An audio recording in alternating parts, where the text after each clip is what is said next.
Fala, minhas queridas e meus queridos, sejam todos bem-vindas e bem-vindos ao meu canal bio.nagô, tanto no Instagram quanto no YouTube, um canal que é voltado para popularização e divulgação científica.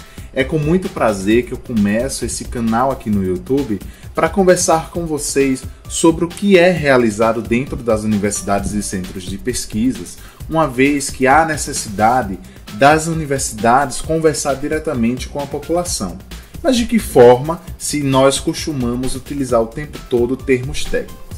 Isso é o que você pensa. O objetivo da popularização é tornar a ciência mais fácil. E por isso que eu também tenho um podcast juntamente com o pesquisador Vanderlan Holanda, que chama-se Rapadura Consciência, que é um podcast produzido por dois cientistas nordestinos para conversarmos sobre a ciência que transcorre dentro dos centros de pesquisas brasileiros e internacionais, sempre trazendo à luz e esclarecimento para a comunidade.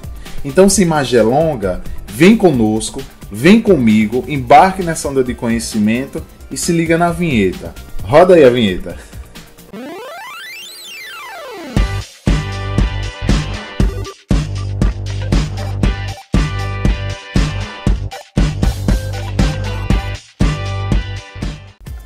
Bom, pessoal, para essa primeira aula eu vou falar sobre uma coisa que eu sou extremamente apaixonado. Mas para quem não me conhece ainda, meu nome é Ricardo Nagô, biólogo de formação e herpetólogo.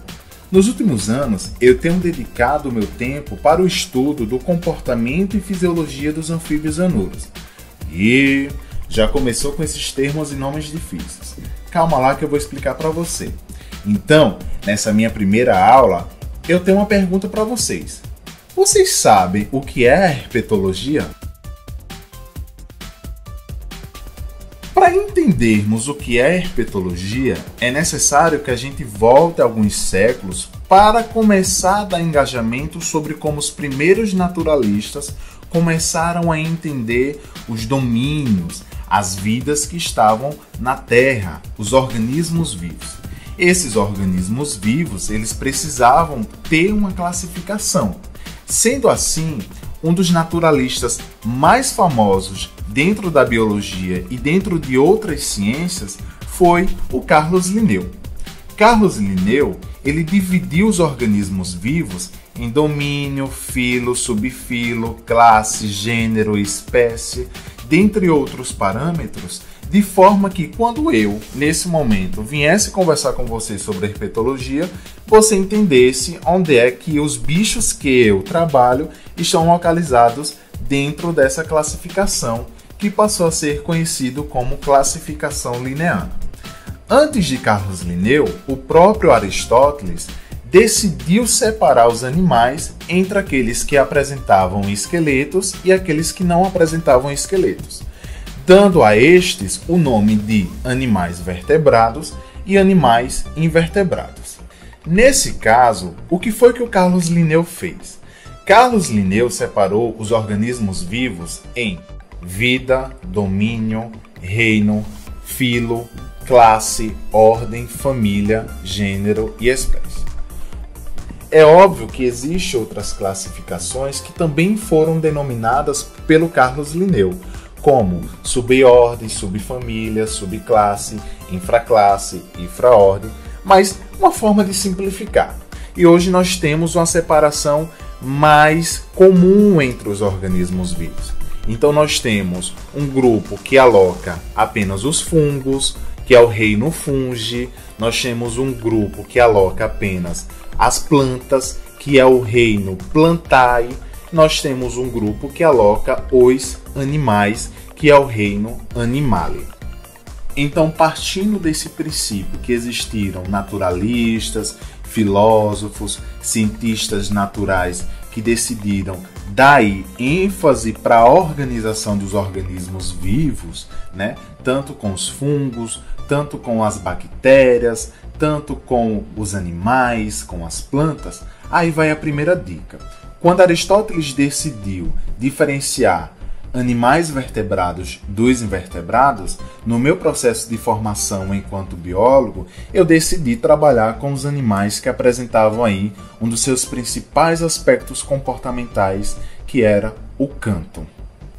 Nesse caso, os anfíbios anuros, mais conhecidos como sapos, rãs e pererecas, e aí eles recebem esse nome de anfíbios porque eles apresentam a capacidade de sobreviver e se adaptar em ambientes terrestres e ambientes aquáticos. Eles, apesar de serem os primeiros vertebrados a invadirem o ambiente terrestre, eles não tiveram sucesso. Eles precisavam retornar a todo momento para um sistema aquático para a realização dos processos reprodutivos e de respiração. Mas isso fica para uma outra aula. Voltemos para o conceito da herpetologia. Bom, se eu vejo que o professor Ricardo trabalha com os anfíbios anuros, quem são os anfíbios anuros? Sapos, rãs e pererecas. Então, logo, a herpetologia trata desses animais. Sim, além dos anfíbios anuros, a herpetologia estuda os répteis. E os répteis, nesse caso, eles precisam estar aspeados. Vamos lá. Segundo a classificação linneana, nós temos aqui, lá dentro do reino, nós temos o reino Animale e nós temos o filo Chordata.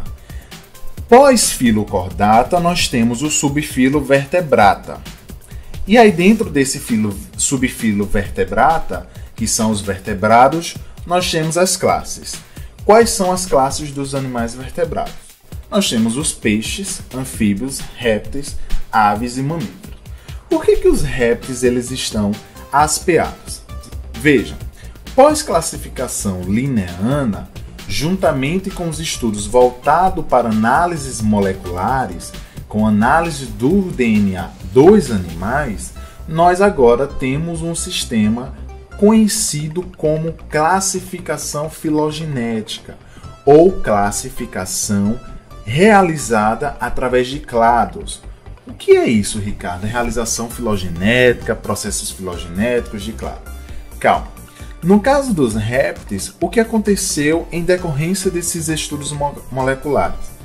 Analisaram que os crocodilianos, que são os gaviais, os jacarés e os crocodilos, apresentavam semelhanças moleculares, semelhanças morfológicas internas e externas com as aves. E aí, quando realizaram o cladograma desses animais, conseguiram perceber que eles apresentavam um ancestral em comum com os dinossauros. Logo, dentro de um clado em comum, nós temos um grupo agora chamado de Archosaura. E dentro do Archosaura, nós temos os répteis aspeados, porque ainda temos a presença de crocodilianos, as aves e os dinossauros. Então, para você que não sabia, a galinha é o nosso dinossauro mais atual. Claro que não com as modificações, não com as questões morfológicas, que aqueles que nós assistimos nos filmes do Steven Spielberg. E é claro que aquele filme há muitas mentiras, há muitas controvérsias, Hoje nós temos aí a presença dos paleontólogos que estudam as características morfológicas desses animais e percebemos que o Velociraptor, por exemplo, apresentava estruturas muito semelhantes às penas que compõem as asas das aves atuais. Então, logo, dentro da classificação linneana, eu tenho aí peixes, anfíbios, répteis, aves e mamíferos, mas a partir da classificação filogenética nós temos aí peixes, anfíbios, saurópsida e os mamíferos. Logo, a herpetologia vai tratar apenas dos anfíbios e répteis. Apesar dos crocodilos apresentar essa diferença dos demais répteis, das serpentes, das tartarugas marinhas, carga dos jabutis, dos lagartos, ele ainda está presente, ele ainda é estudado por essa especialidade dentro da biologia.